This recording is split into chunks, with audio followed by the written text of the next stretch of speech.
మీకందరికీ తెలుసు యాదగిరిగుట్ట లక్ష్మీ నరసింహస్వామి శక్తి ఏందో వారి మహత్యం ఏందో. ఆనాడు యాదగిరిగుట్ట లక్ష్మీ నరసింహస్వామి ఆశీర్వాదంతో తెలంగాణ రాష్ట్రంలో ఎన్నికలకు మేము వెళ్ళి ఖచ్చితంగా ఈసారి తెలంగాణ రాష్ట్రంలో ప్రజాప్రభుత్వాన్ని ఏర్పాటు చేసి ప్రజలకు మేలు జరిగే విధంగా సంక్షేమ కార్యక్రమాలతో పాటు తెలంగాణ రాష్ట్రాన్ని అభివృద్ధి పదం వైపు నడిపిస్తామని చెప్పినాం. ఇదే కాదు, ఆనాడు ఎన్నికల సందర్భంగా నేను ఒక మాట చెప్పిన, మన గ్రామాన తండాలలో గూడాలలో మారుమూల పల్లెల్లో పేదలు భక్తిగా పిలుచుకునే పేరు యాదగిరిగుట్ట లక్ష్మీ నరసింహస్వామి. కానీ ఆనాడు ఆయనకు ఏం ఆలోచన వచ్చిందో, తరతరాలుగా మన తాతలు ముత్తాతలు యాదగిరిగుట్ట అని పిలుచుకుంటే దాన్ని వారు వచ్చి యాదాద్రి అని చెప్పి పేరు మార్చింది. కానీ ఆనాడు ఎన్నికల సందర్భంగానే నేను చెప్పిన, మళ్ళీ ఇందిరమ్మ రాజ్యం వస్తుంది, యాదాద్రి కాస్త యాదగిరి గుట్ట అవుతుంది, గుట్ట మీద నిద్రపోయి భక్తుల కోరికలు తీర్చుకునే విధంగా గుట్టను తీర్చిదిద్దుతామని చెప్పినాం. ఆనాడు గుట్ట మీదకి ఆటోలు పోవద్దు, గుట్ట మీద పేద భక్తులు ఎవరు నిద్ర పోవద్దు అని చెప్పి ఆనాటి ప్రభుత్వం నిషేధాన్ని ఈరోజు విధించింది.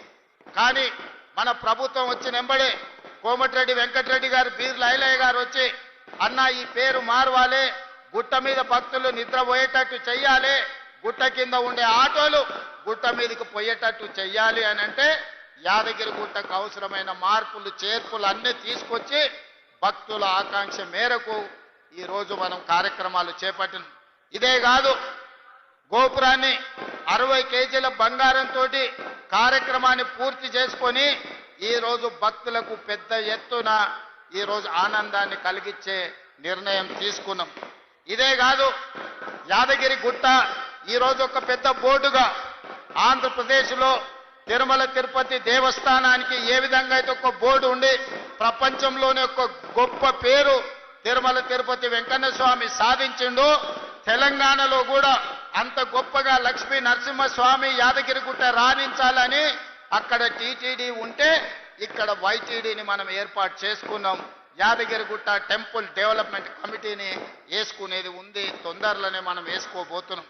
ఇదే కాదు మిత్రులారా, ఇవాళ మీరు అందరితో పంచుకోదలుచుకున్న, ఏ విధంగా అయితే తిరుమల తిరుపతి దేవస్థానం ఆధ్వర్యంలో పద్మావతి యూనివర్సిటీ ఉండి అక్కడ పిల్లలకు చదువులే కాదు, అక్కడ గోశాల పెట్టి గోవులకు సేవ చేయడమే కాదు, వివిధ అభివృద్ధి కార్యక్రమాలలో సంక్షేమ కార్యక్రమాలలో భక్తికి సంబంధించిన అంశాలలో తిరుమల తిరుపతి దేవస్థానం ఏ విధంగా విశిష్ట సేవలను అందిస్తుందో ఈనాడు మీ అందరి సమక్షంలో నేను సంతోషంగా ప్రకటించదలుచుకున్న, యాదగిరి గుట్ట నరసింహస్వామి ఆధ్వర్యంలో యూనివర్సిటీ వరకు మీ మెడికల్ కాలేజీని విద్యా సంస్థల్ని అభివృద్ధి పరచడమే కాదు, యాదగిరిగుట్ట లక్ష్మీ నరసింహస్వామి ఇక్కడ ఉండే కమిటీ ఆధ్వర్యంలో ఇక్కడ విద్యా సంస్థల్ని యూనివర్సిటీ స్థాయికి పెంపొందించి అన్ని రకాలుగా దేశంలోనే ఒక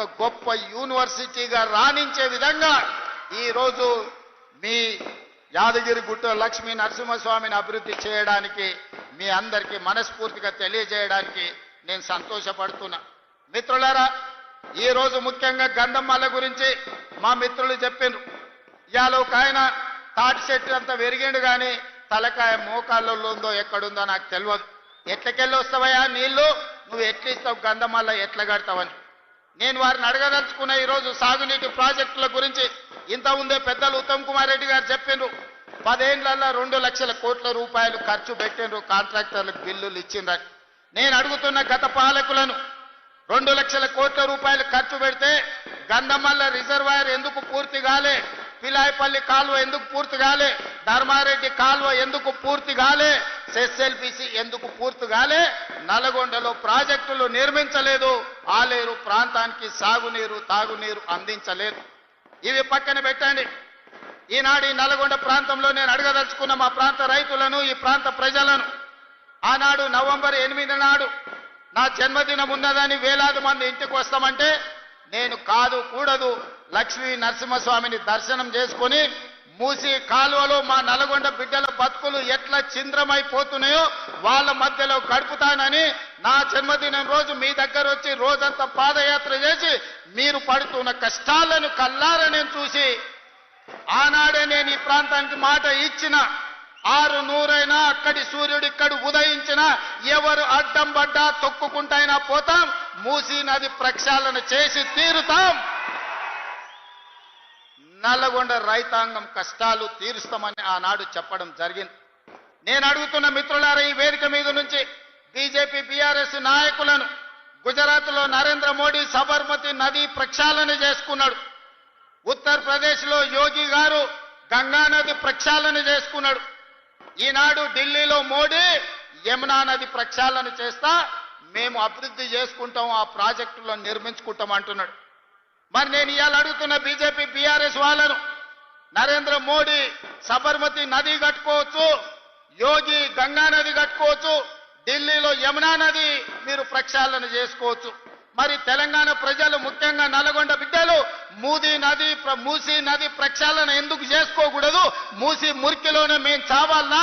మా ఆడబిడ్డలు మా ఇతర ప్రాంతాల వాళ్ళు నల్గొండ ఆలేరు భువనగిరి ప్రాంతాలకు ఆడపిల్లలు ఇవ్వాలంటే వాళ్ళు తల్లులు కావాలంటే కష్టం ఉన్నది. ఆ ప్రాంతం విషపు నీళ్లు తాగితే బిడ్డలు పుట్టరు అనే ఒక పరిస్థితి, ఒక విషమ పరిస్థితి ఉంది.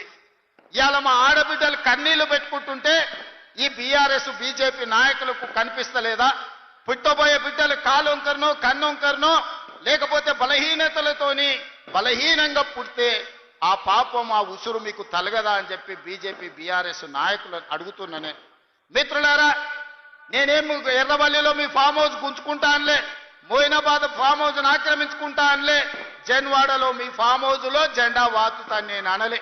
ఏమన్నా మా నల్గొండ రైతుల కష్టాలను తీరవాలి, నల్గొండలో ఉండే లక్షలాది ప్రజలకు మేలు జరగాలి, నల్గొండలో వేలాది ఎకరాలకు నీళ్లను అందించాలి, మూసీ నది ప్రక్షాళన చేసుకుంటాం, గోదావరి జలాలతో మూసీ నదిని నింపుతామని మేము ప్రయత్నం చేస్తే మీరు అడ్డం పడి హైదరాబాద్లో మూసీ పక్కన ఉన్న పేదోళ్ళ ఇండ్లు కూలగొడుతుందని విష ప్రచారం చేశారు.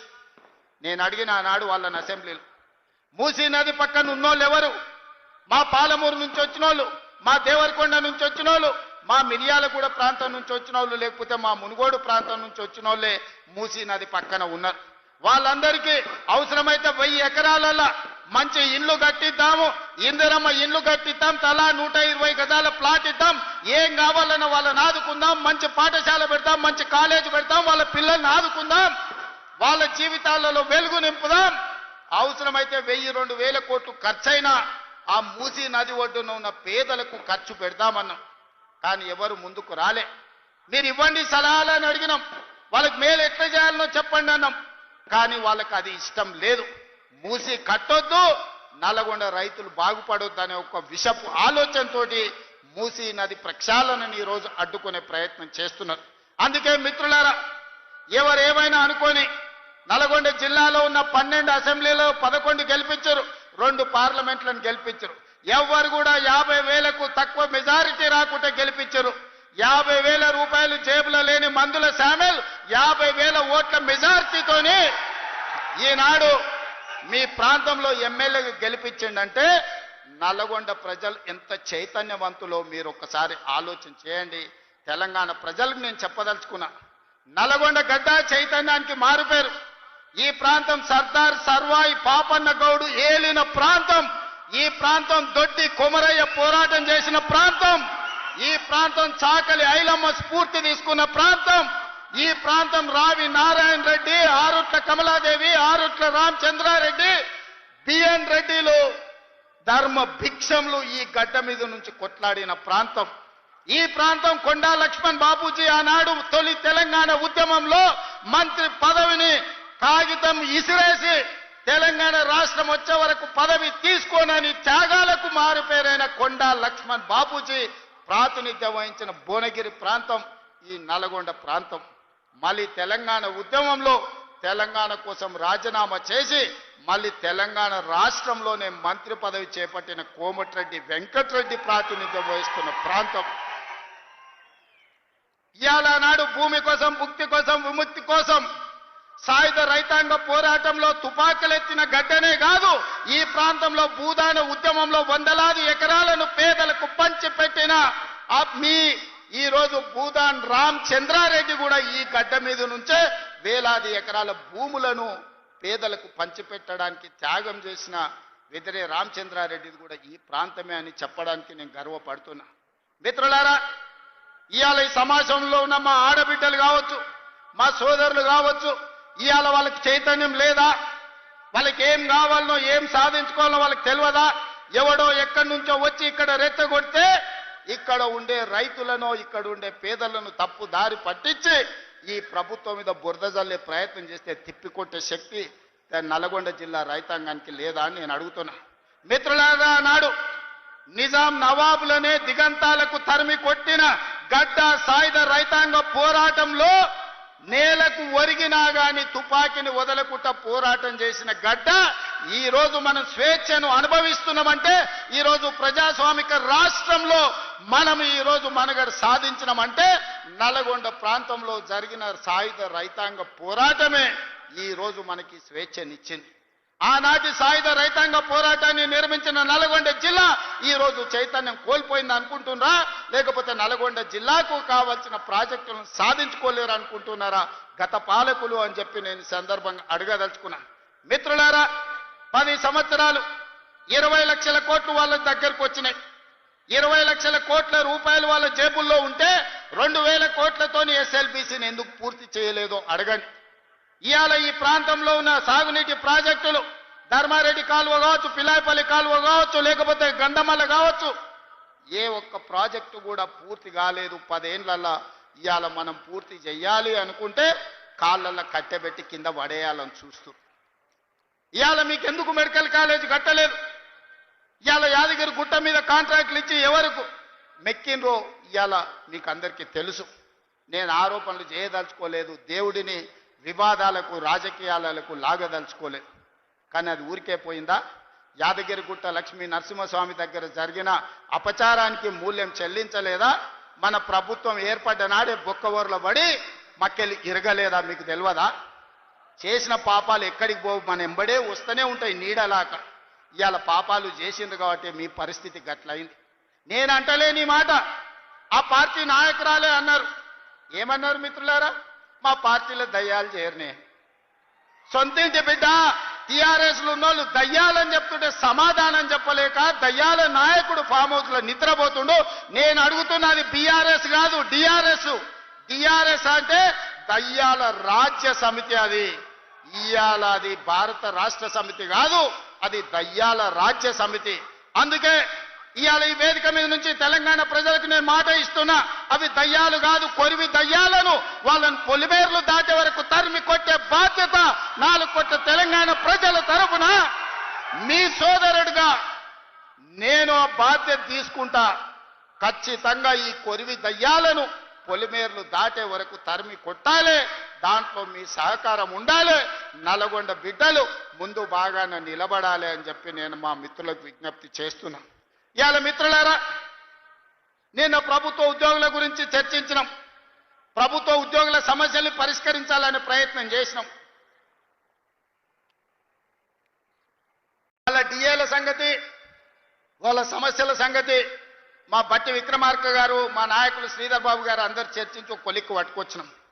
ఇవాళ మాట్లాడుతున్నాడు వాళ్ళ సమస్యలు మీరు పరిష్కరించలేదని. వాళ్ళందరేమో హర్షం వ్యక్తం చేసింది. ఈ ప్రభుత్వ ఉద్యోగులను కుటుంబ సభ్యులుగా భావించి మా సమస్యలను పరిష్కారానికి ముందుకు వచ్చిండ్రు. మనస్ఫూర్తిగా ధన్యవాదాలు తెలియజేస్తున్నామని. సరే, ఆరోపణలు ప్రత్యారోపణలు పక్కన పెట్టండి. నేను ఇవాళ వేదిక మీద నుంచి 5 లక్షల తెలంగాణ ప్రభుత్వ ఉద్యోగులను అడుగుతున్నా. వాళ్ళ సతీమణులను నేను అడుగుతున్నా మీ సోదరుడిగా. అక్క, అవ్వ, అమ్మ, 10 ఏళ్లలో చంద్రశేఖరరావు ముఖ్యమంత్రిగా ఉన్నప్పుడు ఏనాడైనా 1వ తారీఖు నాడు మీ ఆయన జీతాలు ఖాతాలో పడ్డాయా? నెల జీతం 1వ తారీఖు నాడు వస్తే వచ్చే ఎన్నికల్లో నాకు ఓటు ఇయ్యకండి. నేను తెలంగాణ రాష్ట్ర ప్రభుత్వానికి ముఖ్యమంత్రిగా బాధ్యత చేపట్టినాక ఈ 5 లక్షల ప్రభుత్వ ఉద్యోగస్తులకు 1వ తారీఖు నాడే మొత్తం జీతం మీ ఖాతాలో వేస్తే మీరు అండగా నిలబడండి. ప్రజా ప్రభుత్వాన్ని ఆశీర్వదించండి. నెల నెల ప్రభుత్వ ఉద్యోగులకు జీతాలు ఇవ్వలేనోడు దివాలా తీసిన దద్దమ్మలాక ఇన్స్టాల్మెంట్ల జీతాలు చెల్లించినోడు ఇవాళ వచ్చి నన్ను ప్రశ్నిస్తాడా? నువ్వా నన్ను అడిగేది? 10 ఏళ్ళు రాష్ట్రాన్ని దోసుకొని రాష్ట్రాన్ని తగలబెట్టి రావణ కాష్టంగా మార్చి 8 లక్షల కోట్ల రూపాయల అప్పు చేసి రాష్ట్రాన్ని దివాలా తీపించి విద్యార్థులను రైతులను ఉద్యమకారులను పొట్టన పెట్టుకొని బంగారు తెలంగాణ ముసుగులో బొందలగడ్డ తెలంగాణ చేసిన దిక్కుమాలిన ప్రతి ఎదవ ఈ రోజు మనల్ని వచ్చి విమర్శిస్తాడా? కార్యకర్తలారా ఆలోచన చేయండి. 18 నెలల్లో ఎన్నడైనా మనం నిద్రపోయినామా? 18 నెలలలో ఎన్నడైనా కార్యకర్త నుంచి నాయకుల వరకు ఎవరినైనా కలవకుండా ఉన్నామా? ఇవాళ ఎవరిని కలవకుండా చూసిన వాళ్ళు కలవకుంటోళ్ళు, మనం కాదు. ఎన్నిసార్లు బయటకు వచ్చిండు, ఎన్నిసార్లు ప్రజల్ని కలిసిండు ఆయన అడగాలి. మా అక్కల్ని అడుగుతున్నా, అక్క ఏనాడైనా ముఖ్యమంత్రిని చూసిర్రా? ఇంతకుముందే వాసాల మర్రిలా ఆయన వచ్చినాడు. ఎవరికి? ఆకుల ఆగవ్వకు అల్లనేరేడు పండించిండంట. ఆ అల్లనేరేడు పండి తిన్నందుకు ఆమె పోయి దావకాల్లో పడ్డారు. మా అక్క కూడా ఇక్కడికి వచ్చే ఉంటుంది నాకు తెలిసి. ఇవాళ వాసాల మరిలో ఇళ్ళని కూలగొట్టి శ్మశానం చేసి కూర్చున్నాడు. దాని ఆదర్శ గ్రామంగా తీర్చిదిద్దుతా అన్నాడు. మరి ఆ వాసాల మరి పరిస్థితి ఏముందో నాకైతే తెలియదు. కానీ మా చామలకీరను మా బీర్ల ఐలేను పోయి చూసిరమ్మంటున్నా. వాళ్ళకి ఆయన అన్యాయం చేసిపోతే న్యాయం చేసే బాధ్యత మన మీద ఉన్నది. వాళ్ళ ఉన్న ఇల్లు వీకి పందిరేసి, పందిరి కూడా కాదు, ఇల్లు వీకి మొత్తం ఎక్కడిదక్కడ చేసిపోయింది. వెనకటికి అందుకే పెద్దోళ్ళు చెప్పారు, పనిమంతుడు పందిరేస్తానంట కుక్కతోక తలిగి కూలిపోయిందంట. ఇవాళ వాసాల మరిలా ఈయన ఇట్ల గీసి అట్ల గీసి ఫామ్ హౌస్కి ఇట్లకెళ్ళ రోడ్ వేసుకోనికి అన్ని నక్కజిత్తుల వ్యవహారాలతోటి ఈరోజు ఎర్రవల్లి ఫామ్ హౌస్కి ఇక్కడి నుంచి రోడ్ వేసుకోనికే వాసాల మరిని మొత్తం కుప్ప కూర్చిపోయి శ్మశానం లాగా చేసిండు. మరి నాకైతే బాధ్యత ఉంది కదా. ఆయన అల్లకల్లోలం చేసినా ఆగం చేసినా అన్నిటిని సరిదిద్దాలన్న ఆలోచనతోటి ఇవాళ రైతులను కావచ్చు, ఆడబిడ్డ మహిళల్ని కావచ్చు, విద్యార్థులను కావచ్చు, నిరుద్యోగ యువకులను కావచ్చు, ఉద్యమకారులను కావచ్చు, దళితులను కావచ్చు, గిరిజనులను కావచ్చు, ఆదివాసులను కావచ్చు, మైనారిటీలను కావచ్చు, వీళ్ళందరి కష్ట సుఖాలు తెలుసుకొని విధి విధానాలు తయారు చేసి ఇవాళ వాళ్ళందరినీ అభివృద్ధి పాఠం వైపు నడిపించాలని నేను ప్రయత్నం చేస్తున్నా. మిత్రులారా, నేను ఇవాళ సూటిగా అడుగుతున్న నిరుద్యోగ యువకులను, వచ్చిన మొదటి సంవత్సరంలోనే 60,000 ప్రభుత్వ ఉద్యోగ నియామకాలు చేపట్టి ఈ దేశంలోనే మొట్టమొదటి రాష్ట్రంగా తెలంగాణ రాష్ట్రం నిలబడ్డదా లేదా?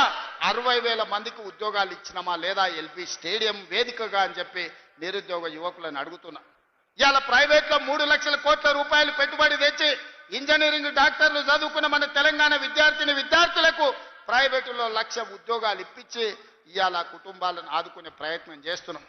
ఇవాళ మీ ప్రాంతంలో young India integrated residential school 200 కోట్ల రూపాయలతోని నిర్మించడమే కాదు, రాష్ట్రంలో 100 నియోజకవర్గాలల్లో 20,000 కోట్ల రూపాయలతోటి బడుగు బలైన దళిత గిరిజన మైనారిటీ వర్గాలకు సంబంధించిన పిల్లలు ప్రతి దగ్గర 2,600 మంది కలిసి చదువుకునేటట్టు, కలిసి భోజనం చేసేటట్టు కార్పొరేట్ కాలేజీలను తలదన్నే విధంగా ఇవాళ పేదలకు విద్యను అందించడానికి మన ప్రభుత్వం ప్రణాళికలేసింది. ఇవాళ ఆలేరులో ఆ పాఠశాల ప్రారంభోత్సవం చేసుకున్న పనులను కట్టాలని, ఈ ప్రాంతంలో ఉండే బీసీ ఎస్సీ ఎస్టీ మైనారిటీ పిల్లలందరూ కలిసి చదువుకోవాలి, సోదర భావం పెంపొందించాలని ఇవాళ మంజూరు చేయలేదా? అదేవిధంగా ఈరోజు మనకు స్పోర్ట్స్ విషయంలో మెడల్స్ రాకపోతే యంగ్ ఇండియా ఇంటిగ్రేటెడ్ స్పోర్ట్స్ యూనివర్సిటీతో పాటు అకాడమీని, స్కిల్ లేని వాళ్ళకి యంగ్ ఇండియా స్కిల్స్ యూనివర్సిటీని ప్రారంభించుకొని ఈరోజు ప్రపంచంతోనే పోటీ పడే విధంగా మన పిల్లల కోసం మనం బాగు చేసుకుంటలేమా? ఇవాళ మెడికల్ కాలేజీ ప్రాంతానికి ఇచ్చిన మాట వాస్తవం కాదా సోదరులారా? గంధమల్ల ప్రాజెక్టు వాళ్ళు పడావు పెట్టిపోతే ఆ గ్రామాలు మునుగుతున్నాయని రైతులు బీర్ల ఐలయని తీసుకొని వచ్చి మాట్లాడితే గ్రామాలు మునగకుండా ఆ ప్రాజెక్టును పూర్తి చేయడానికి ఈరోజు ప్రణాళికలు వేసుకున్న మాట దాదాపుగా 600 కోట్ల రూపాయలు మంజూరు చేసింది నిజం కాదా? ఇవాళ నీళ్ళు ఎక్కడికెళ్ళి వస్తున్నాయి అంటున్నాడు. ఎస్ఆర్ఎస్పి నీ తాత కట్టిండా? ఎల్లంపల్లి మిడ్మానేరు మీ ముత్తాత కట్టిండా? మా కాంగ్రెస్ పార్టీ పండిత్ జవహర్లాల్ నెహ్రూ మొదలుపెట్టిన ఎస్ఆర్ఎస్పి, శ్రీపాద ఎల్లంపల్లి, మిడ్మానేరు ప్రాజెక్టులు మేము కట్టినాం. ఈరోజు గంధమ్మలకి ఎట్లా నీళ్లు దేవాళ్ళు మాకు తెలియదా? నిధులు ఇచ్చినోనికి నీళ్ళు ఇచ్చేది తెలియదా? అన్నం పెట్టిన అవ్వకు ఉండనికే తొడుక్కోనికే బట్టలు ఇచ్చేది తెలియదా? ఇవాళ ఇందిరమ్మ ఈరోజు ఏ గ్రామానికైనా వెళ్దాం, నేను సూటిగా సవాలు విసురుతున్నా. పేదోడు ఉంటున్న ఇల్లు ఇందిరమ్మ ఇల్లు కాదా? పేదోడు కట్టుకున్న ఇళ్ల పట్టా ఇందిరమ్మ ఇళ్ల పట్టా కాదా? పేదోడు దుక్కి దున్నుకుంటున్న భూమి అసైన్మెంట్ పట్టాల పేరు మీద బీసీలకు, ఎస్సీలకు, ఎస్టీలకు లక్షల ఎకరాల భూ పంపకాలు చేసింది ఇందిరమ్మ కాదా? ఆ ఇందిరమ్మ మా అమ్మ కాదా? మా కాంగ్రెస్ పార్టీ తల్లి కాదా ఇందిరమ్మ? ఆమె నాయకత్వంలో పనిచేసే మేము ఇవాళ ఈ ప్రాంతాన్ని అభివృద్ధి చెయ్యాలని మేము ముందుకు వస్తే, అదేవిధంగా ఈరోజు రాష్ట్ర స్థాయిలో 4.5 లక్షల ఇందిరమ్మ ఇండ్లు మళ్ళీ మంజూరు చేసి పనులు ప్రారంభించి పొంగులేటి శ్రీనివాసరెడ్డి గారు పర్యవేక్షిస్తలేరా? ఇదే కాదు, మా అక్కల్ని అడుగుతున్న ఇవాళ మా ఆడబిడ్డలు ఈడుండ్రు. అక్క, ఆనాడైన ప్రభుత్వంలో మీరు అమ్మగారింటికి పోవాలన్నా, అమ్మోరిని దర్శించుకోవాలంటే ఇంటి ఆయనను బస్సు కిరాయి పైసలు అడిగేది, అవునా? అయితే కొడుకుని అడగాలి, లేకపోతే ఇంటి ఆయనను అడగాలి. ఎందుకమ్మా ఈ పండుగ ఎందుకు మళ్ళీసారి పోదు అమ్మగారింటికంటే ఊకుండాల్సి వస్తుంది. కడుపులో దుఃఖం ఉన్నా దాచిపెట్టుకొని ఉండేది. కానీ ఇవాళ ఇంటి ఆయన పొలం కాడికి పనికి పోతే అమ్మగారింటికి పోయి చూసి ఒక్క సిల్లి గవ్వ లేకున్నా ఆర్టీసీ బస్సు చెయ్యి చూపితే ఉచితంగా బస్సు ఎక్కుతలేరా? అక్క నిజం చెప్పండి. మా అక్కలు నేను అడుగుతున్నా, మీ తమ్ముడు ముఖ్యమంత్రి అయినాక తెలంగాణ రాష్ట్రంలో మీరు ఎవరైనా ఒక్క పైస పెట్టి టికెట్ కొన్నారా? ఆర్టీసీ బస్సు బాజాబ్తా ఇయ్యాల మీరు ఉచితంగా ప్రయాణం చేస్తలేరా? మా అక్కల్ని ఒక్కసారి ఆలోచన చేయమంటున్నా. అదేవిధంగా మా సంఘాల సభ్యులకు 21,000 కోట్ల రూపాయల బ్యాంకులో లింకేజ్ ఇచ్చినాం. మా సంఘాల సభ్యులు వ్యాపారం చేస్తారు. అదానీలు, అంబానీలే కాదు, సోలార్ పవర్ విద్యుత్ ప్లాంట్లు 1000 మెగావాట్ల ప్లాంట్ ఈరోజు మా అక్కలకు పెత్తనం ఇచ్చింది. నిజం కాదా?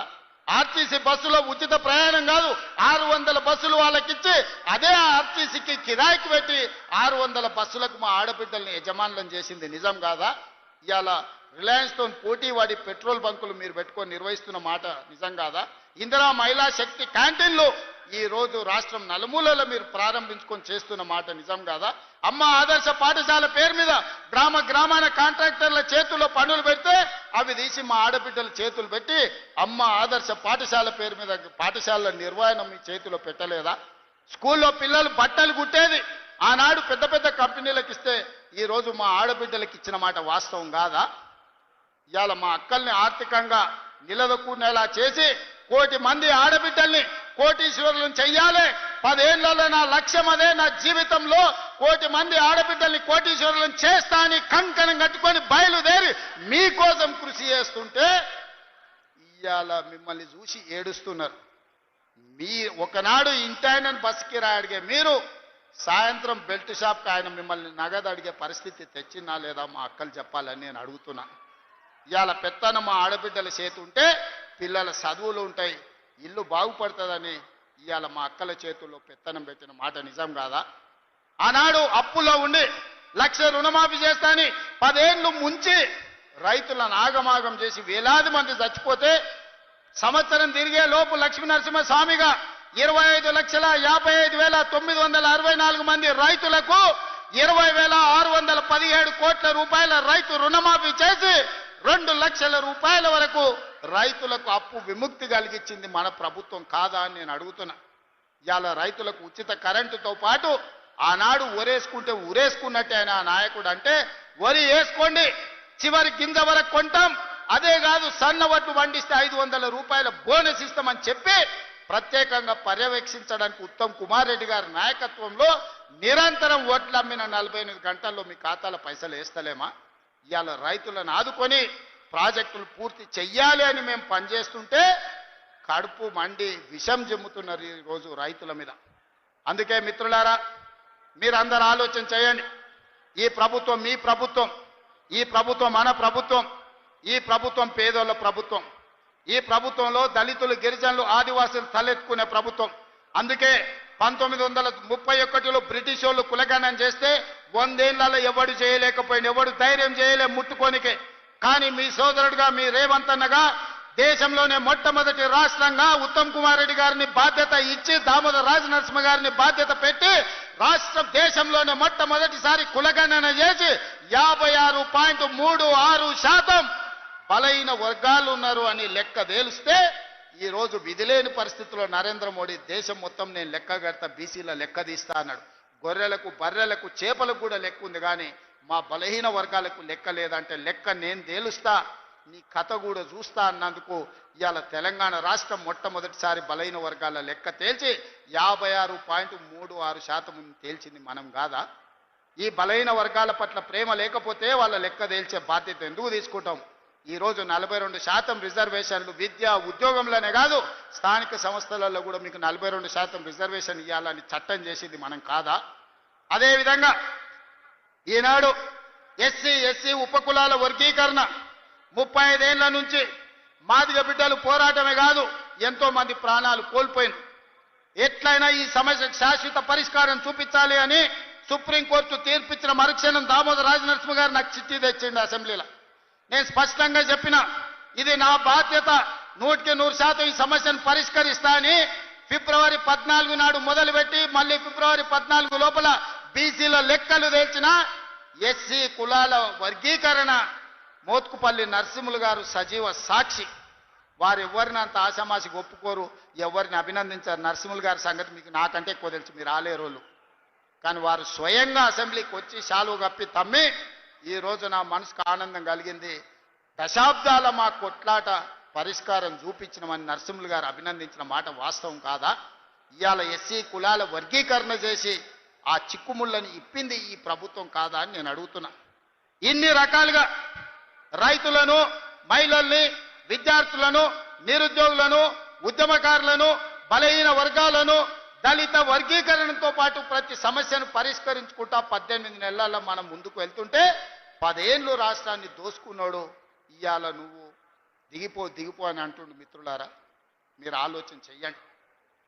నాకేం లేదు కోరికలు, ఆయనను పట్టుబట్టాలనుకున్నా, పట్టుబట్టినా, పని పట్టినా, పడగొట్టడమే కాదు ఆ కుర్చీలో కూర్చున్నా. జీవితంలో నా లక్ష్యాన్ని నేను నెరవేర్చుకున్నా. ఇక మీ లక్ష్యాన్ని నెరవేర్చడానికి మీ సోదరుడిగా కష్టపడాలని నేను అనుకుంటున్నా. నాకు ఇంకేం కోరికలు లేవు. నన్ను ఇబ్బంది పెట్టినోని, నన్ను జైలు పెట్టినోని ఖచ్చితంగా జైలు నుంచి బయటకు వచ్చిన రోజు ఒక మాట చెప్పిన, తొడగొట్టి చెప్పిన, నేను పడగొట్టే వరకు కళ్ళు ముయ్యను అని చెప్పి పడగొట్టి చూపించిన. ఇవాళ మీ అందరికీ నా విజ్ఞప్తి ఒక్కటే, 10 ఏళ్ళు ఆశీర్వదించండి. ఈ తెలంగాణ రాష్ట్రాన్ని $1 ట్రిలియన్ ఎకానమీగా మార్చి ప్రపంచానికి ఆదర్శంగా నిలబడి బెంగళూరు, చెన్నైయో, ముంబైయో, ఢిల్లీతో కాదు న్యూయార్క్, టోక్యో, జపాన్ దేశాలతో పోటీ పడే విధంగా తెలంగాణ రాష్ట్రాన్ని అభివృద్ధి పదం వైపు నడిపించే శక్తిని మీరు ఇవ్వండి మిత్రులారా. మీరిచ్చే శక్తితోని మూసీ నది ప్రక్షాళన చేస్తా, రీజనల్ రింగ్ రోడ్డు నిర్మిస్తా, భారత్ ఫ్యూచర్ సిటీని ప్రపంచానికి ఒక గొప్ప నగరంగా అందిస్తా. ఈ రోజు బలహీన వర్గాల పిల్లలు డాక్టర్లు, లాయర్లు, ఇంజనీర్లుగా, ఐఏఎస్లు, ఐపీఎస్లుగా రాణించి ఈ దేశ పునర్నిర్మాణంలోనే మీరు భాగస్వాములుగా ఉండాలి, మీకు బాధ్యత ఉండాలి అనే విధంగా తీర్చిదిద్దే విధంగా నేను ప్రయత్నం చేస్తాం మిత్రులారా. అందుకే ఇవాళ మిమ్మల్ని అందరిని అడగదలుచుకున్నాం. లక్ష్మీ నరసింహస్వామి కాళ్ళ దగ్గర ఈరోజు మనందరం కూర్చున్నాం. ఆ స్వామి సాక్షిగా అభివృద్ధి చేసే శక్తిని ఇవ్వండి. ఈ తెలంగాణ రాష్ట్రాన్ని, ఆగమైన తెలంగాణను మనం పునర్నిర్మించుకుందాం. ఇవాళ ఒక్క నోటీస్ ఇస్తేనే ఆయన ఆగమాగం అవుతున్నాడు. నెలల కొద్ది జైళ్ళల్లో గడిపిన మేమేమనుకోవాలి? నువ్వు దేవుడువా? నువ్వు మనిషివే కదా. ఆనాడు ప్రధానమంత్రిగా పనిచేసిన పివి నరసింహారావు ఒక సెషన్స్ మేజిస్ట్రేట్ ముందర పోయి చేతులు కట్టుకొని నిలబడ్డాడు కోర్టు నోటీస్ ఇస్తే. మీకెందుకయ్యా అంత బలుపు? మీరు చేసిన తప్పులకి ఇవాళ కమిషన్ నోటీస్ ఇచ్చింది, జవాబు చెప్పాల్సింది పోయి ఎదురుదాడి మా మీద చేస్తున్నారు. నువ్వు మా మీద దాడి చేసుడు కాదు, ఇది కాళేశ్వరం కమిషనా, కాంగ్రెస్ కమిషనా అడుగుడు కాదు. నీ పార్టీలో ఉన్న దయ్యాల గురించి నీ బిడ్డనే చెప్పింది కదా. ఆ దయ్యాలు, కొరివి దయ్యాలు ఎవడో తెలంగాణ ప్రజల్ని ఎట్లా పట్టి పీడిస్తుండ్రో ఇవాళ నీ బిడ్డ అడిగిన ప్రశ్నకు సమాధానం చెప్పమని బీఆర్ఎస్ నాయకులను అడుగుతున్నా. ఇప్పటి నుంచి అది దయ్యాల రాజ్య సమితే తప్ప అది భారత రాష్ట్ర సమితి కాదు, అది దయ్యాల పార్టీ అని మన కార్యకర్తలు ఊరూరాలు చెప్పాలి. ఎవడు కనిపించినా ఒకటే చెప్పారు, అరే దయ్యాలు వచ్చినాయి రా భయ అని. ఇంకా వాళ్ళని పేరు పెట్టి పిలువకారు, ఎక్కడ కూడా కనిపిస్తే చాలు దయ్యాలు వస్తున్నాయని ప్రజలకు చెప్పండి. ఎందుకంటే దయ్యాలతో ఉన్న ప్రమాదం తెలంగాణ ప్రజలకు తెలవాల్సిన అవసరం ఉన్నది. అందుకే మిత్రులారా, మళ్ళొక్కసారి చెప్తున్నా, మళ్ళసారి గెలవడానికి, ఆలేరు అభివృద్ధి చేయడానికి మీ సోదరుడికి ఏం మీకు కావాలనో, పరిష్కారం కావాలనో, ఏం అండగా నిలబడాలో మీరు చెప్పండి. అన్ని పనులు చేసి పెట్టే బాధ్యత నాది. ఎందుకంటే ఆలేరులో ప్రజలు మంచోళ్ళు, కొంచెం నాయకులు అక్కడిక్కడ ఉన్నా మీ అభివృద్ధి చేసే బాధ్యత నాది. అమాయకుడైన బీర్ల ఐలయ్య ఈరోజు మీకు నాయకుడు ఉన్నాడు. ఆయన అడగలే పదవి, విప్పు పదవి నేను ఇచ్చిన పిలిచి. ఎందుకంటే బలహీన వర్గాల నుంచి నా వెనకాల కూర్చుంటే ఒక బీర్ల ఐలయ్య ఉండాలి, ఒక ఆది శ్రీనివాస్ ఉండాలి, ఒక అట్లూరి లక్ష్మణ్ ఉండాలి, ఒక రామచంద్ర నాయక్ ఉండాలి. బలహీన వర్గాలు నా వెనకాల కూర్చుంటే సభకు నిండుదనం వస్తుందని వాళ్ళందరినీ విప్పులుగా వేసి ఈరోజు మీ ప్రాతినిధ్యాన్ని పెంచే ప్రయత్నం చేస్తున్నాం. రాహుల్ గాంధీ గారి లక్ష్యం నెరవేర్చడమే నా బాధ్యత అని తెలియజేస్తూ, ఇంతసేపైనా ఓపిక ఉన్న మా సోదరులందరికీ నిండు మనసుతో ఆశీర్వదించడానికి ఇక్కడికి విచ్చేసిన ఆలేరు ప్రజలందరికీ కూడా మనస్ఫూర్తిగా అభినందనలు తెలియజేస్తున్నా. మీరందరూ అండగా నిలబడతారా?